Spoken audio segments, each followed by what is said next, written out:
ഇതിനു മുമ്പ് വേറെ അക്കാദമി പഠിച്ച് എക്സാം എഴുതിയിട്ട് 1-2 തവണ എഴുതിയിട്ട് എനിക്ക് കിട്ടാഞ്ഞത് കൊണ്ട് ഞാൻ ഇങ്ങനെ വിഷമിച്ചിരുന്ന സമയത്താണ് മാമിന്റെ യൂട്യൂബ് വീഡിയോസ് ഒക്കെ കണ്ടത്. അങ്ങനെ ഇരുന്ന സമയത്ത് ഞാനത് കണ്ടപ്പോൾ എനിക്ക് ഒരുപാട് ഇഷ്ടപ്പെട്ടു മാമിന്റെ വീഡിയോസ്. അങ്ങനെയാണ് ക്ലാസ്സിന് ജോയിൻ ചെയ്തത്. പിന്നെ റീഡിംഗ് ആണെങ്കിലും ലിസണിങ് ആണെങ്കിലും മാമിന്റെ ക്ലാസ് ഒക്കെ ഒത്തിരി നല്ലതായിരുന്നു, ഒത്തിരി ഹെൽപ്ഫുൾ ആയിരുന്നു. പാട്ടൊക്കെ ആൻസർ കണ്ടുപിടിക്കുന്ന രീതിയും അതൊക്കെ എന്നെ ഒത്തിരി ഹെൽപ്പ് ചെയ്തു. അതിലൊക്കെ ആയിരുന്നു എനിക്ക് ഭയങ്കര ബുദ്ധിമുട്ട് റീഡിങ്ങിന്. പിന്നെ ലിസണിങ് ആണെങ്കിലും എങ്ങനെയാണ് വായിക്കേണ്ടതെന്നുള്ള രീതിയൊക്കെ മാം പറഞ്ഞു തന്നതിന് ശേഷമാണ് ഓക്കെ ആയത്.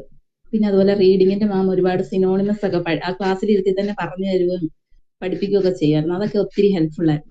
അത് ഞാൻ നേരത്തെ വേറൊരു അക്കാദമി പഠിച്ചിട്ടായിരുന്നു എഴുതിയത്. പക്ഷെ എനിക്ക് കറക്റ്റ് ആവുന്നില്ലായിരുന്നു, അതെങ്ങനെയാണ് ആൻസേഴ്സ് കിട്ടുന്നതെന്നും പിന്നെ തെറ്റിപ്പോകുന്നത് അതൊന്നും എനിക്ക് മനസ്സിലായിട്ടില്ലായിരുന്നു ശരിക്കും.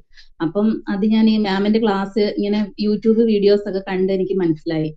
കൂടുതലും ഇഷ്ടപ്പെട്ടു. എങ്ങനെയാണ് മാം ഓരോന്നും വിളിച്ച് എക്സ്പ്ലെയിൻ ചെയ്ത് തരുന്നതൊക്കെ എനിക്ക് ഒത്തിരി ഇഷ്ടപ്പെട്ടപ്പം ഞാൻ മാമിന്റെ ക്ലാസ്സിൽ ജോയിൻ ചെയ്തു. അതിനുശേഷം എനിക്ക് മാം പാട്ടാണെങ്കിലും ഡിയും സിയും ഒക്കെ എങ്ങനെയാണ് തെറ്റിപ്പോകുന്നത് ക്ലാസ്സിൽ തന്നെ ഇരുത്തി ഞങ്ങളെ കൊണ്ട് തന്നെ വായിപ്പിച്ചായിരുന്നു മാം അത് ആൻസേഴ്സ് കണ്ടുപിടിച്ചുകൊണ്ടിരുന്നത്. കാരണം പാട്ടാണെങ്കിൽ മാം പുതിയ ഇപ്പൊ റീസെന്റ് ചോദിക്കുന്ന മോഡൽ ക്വസ്റ്റ്യൻസ് ആയിരുന്നു തന്നുകൊണ്ടിരുന്നത്, എക്സാമിന് ചോദിക്കുന്ന പോലത്തെ.